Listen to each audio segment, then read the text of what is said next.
تفسیر ابن کثیر کے اندر قرآن مجید کی آیت کے وَمِنْهُمْ مَنْ عَاهَدَ اللَّهَ لَئِنْ آتَانَا مِنْ فَضْلِهِ لَنَصَدَّقَنَّ وَلَنَكُونَنَّ مِنَ الصَّالِحِينَ۔ اس کے تفسیر ابن کثیر میں اس آیت کے ضمن میں حدیث کا ایک واقعہ لکھا ہے۔ ابو امامہ باہلی رضی اللہ تعالیٰ عنہ روایت کرتے ہیں کہ ثعلبہ بن حاتب انصاری یہ ایک صحابی تھے جو مدینے کے رہنے والے تھے۔ حضور صلی اللہ علیہ وسلم کے پاس آئے اور کہا کہ یا رسول اللہ میرے لیے دعا کیجئے کہ اللہ تعالیٰ مجھے بہت زیادہ مال عطا۔ آپ صلی اللہ علیہ وسلم نے فرمایا کہ ثعلبہ تیرے پاس جو کچھ ہے اس پر خدا کا شکر ادا کرو، ممکن ہے کہ اللہ آپ کو زیادہ عطا کر دے، آپ اس کے شکر کی طاقت نہ رکھو اور شکر ادا نہ کر سکو۔ پھر ثعلبہ نے کہا کہ یا رسول اللہ نہیں، میرے لیے دعا کر دیجیے اللہ مجھے مالدار فرما دے۔ فرمایا ثعلبہ تم میری طرح بننا نہیں چاہتے، قسم اس خدا کی جس کے قبضے میں میری جان ہے، اگر میں چاہوں تو یہ پہاڑ میرے لیے سونا بنا دیے جائے اور میرے ساتھ چلے۔ پھر اس کے بعد ثعلبہ نے کہا یا رسول اللہ سے دعا کیجئے، میں وعدہ کرتا ہوں اس مال میں ہر حقدار کا حق اس تک پہنچاؤں گا۔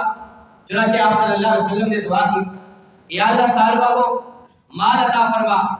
سرکار دو عالم صلی اللہ علیہ وسلم کے ہاتھ اٹھے ہوئے، دعا فوراً قبول ہوئی۔ ثعلبہ نے چند بکریاں خریدی اور بکریاں خریدنے کے بعد آپ صلی اللہ علیہ وسلم کی دعائیں اس کو لگی، وہ کیڑے مکوڑوں کی طرح بڑھنا شروع ہو گئی۔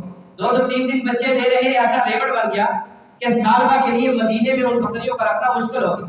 چنانچہ وہ مدینے سے باہر بکریاں لے کے شفٹ ہو گئے اور ایسا کرتے تھے کہ ظہر اور عصر کی نماز آ کر مسجد نبوی میں پڑھ لیتے تھے، لیکن باقی نمازیں جو ہے وہ مدینے سے باہر ہی اپنے ریوڑ جہاں انہوں نے رکھا ہوتا تھا ادھر ہی پڑھتے تھے۔ لیکن بکریاں مزید بڑھتی چلی گئی، انہیں مدینے کے اطراف سے بھی نکل کر جنگل میں جانا پڑ گیا۔ جب وہ جنگل میں چلے گئے تو آپ وہ 5 وقتہ نمازوں میں سے جو 2 میں آ رہے تھے اب 2 میں بھی آنا چھوٹ گیا کہ مال جو بہت زیادہ بڑھ گیا۔ چنانچہ پھر جمعے کو حاضر ہو جایا کرتے تھے، لیکن کچھ عرصہ گزرا تو جمعہ بھی چھوٹ گیا۔ آپ صلی اللہ علیہ وسلم نے پوچھا کہ ثعلبہ نظر نہیں آیا، تو صحابہ نے کہا یا رسول اللہ وہ بہت زیادہ مالدار ہو گئے، وہ مال کے ساتھ غائب جنگل میں رہتے ہیں، یہاں مدینے میں نہیں آتے۔ آپ صلی اللہ علیہ وسلم نے فرمایا ثعلبہ تیری بربادی۔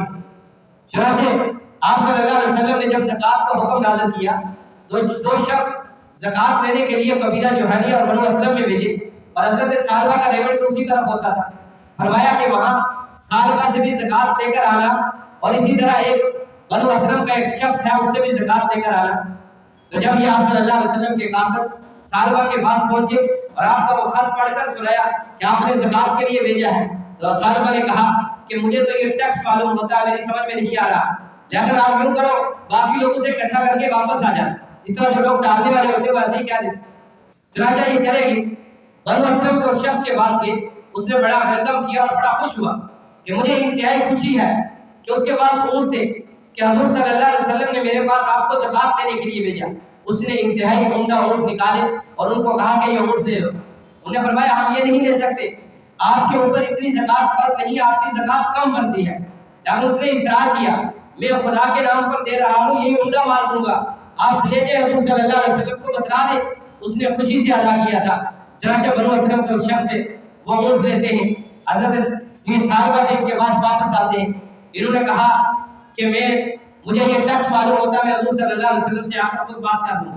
چنانچہ یہ آئے اور اس شخص کا واقعہ بھی سنایا کہ اس نے کتنی خوشی سے بڑا عمدہ قسم کا مال زکوٰۃ میں دیا ہے، اور ثعلبہ کے بارے میں بتلایا کہ انہوں نے کس طرح کا رویہ اختیار کیا۔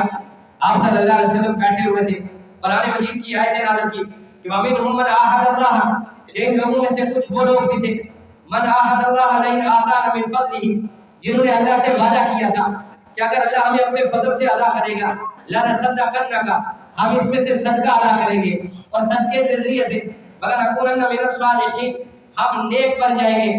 لیکن فَلَمَّا آتَاهُمْ، جب اللہ تعالیٰ نے مِنْ فَضْلِهِ انہیں اپنے فضل کے ساتھ مال عطا کیا، بخیلوا بِهِ وَتَوَلَّوْا وَهُمْ مُعْرِضُونَ، وہ بخیل بن گئے، وہ اللہ کے حکم سے منہ موڑ لیا۔ ثعلبہ کے رشتہ دار وہاں بیٹھے تھے، آیت نازل ہوئی اور جا کر بات کر اس کو بتایا کہ ثعلبہ تیرا ناس ہو، تیرے بارے میں تو قرآن نازل ہو گیا ہے کہ وَمِنْهُمْ مَنْ عَاهَدَ اللَّهَ لَئِنْ آتَانَا مِنْ فَضْلِهِ لَنَصَدَّقَنَّ وَلَنَكُونَنَّ مِنَ الصَّالِحِينَ، کہ کچھ لوگوں نے اللہ سے وعدہ کیا تھا یا اللہ مال عطا فرما دے، اپنا فضل عطا فرما دے، اس میں سے صدقہ و خیرات دیں گے، زکوٰۃ نکالیں گے، نیکوکار بن جائیں گے۔ اللہ نے تمہارے بخل پر آیت نازل کیا، چنانچہ اس کو احساس ہوا، یہ بھاگا بھاگا اپنا مال لیا، حضور صلی اللہ علیہ وسلم کے پاس آئے اور کہا یا رسول اللہ غلطی ہوگی قبول کر لیجئے۔ آپ صلی اللہ علیہ وسلم نے فرمایا نہیں، اب اللہ کی طرف سے ممانت آ چکی ہے، اب اللہ نے روک دیا ہے، تیرا مال قبول نہیں کیا تم واپس لے جاؤ۔ چنانچہ یہ واپس لے کر آ گیا۔ جب آپ صلی اللہ علیہ وسلم کی وفات کے بعد حضرت ابوبکر صدیق خلیفہ بنے، سال بعد پھر آئے، ابوبکر صدیق کی منت و سماجت کی کہ میرا مال مجھ سے صدقہ و زکوٰۃ قبول کیجیے۔ ابوبکر صدیق نے کہا کہ جسے حضور صلی اللہ علیہ وسلم نے قبول نہیں کیا اس سے میں کیسے قبول کر سکتا ہوں۔ چنانچہ حضور صلی اللہ علیہ وسلم کے بعد یہ حضرت عمر کے خلافت میں پھر آئے اور حضرت عمر سے بڑی سفارش کی، بڑی منت طلب کیا کہ میرا مال بطور زکوٰۃ کے قبول کر لیجیے۔ حضرت عمر نے بھی کہا کہ جس مال کو حضور صلی اللہ علیہ وسلم نے قبول نہیں کیا، جسے حضرت ابوبکر صدیق نے قبول نہیں کیا، میں عمر بھی اسے قبول نہیں کر سکتا۔ چنانچہ سال بعد اسی طرح واپس چلے گئے اور حضرت عثمان غنی کے دور میں یہ شخص وفات پا گیا۔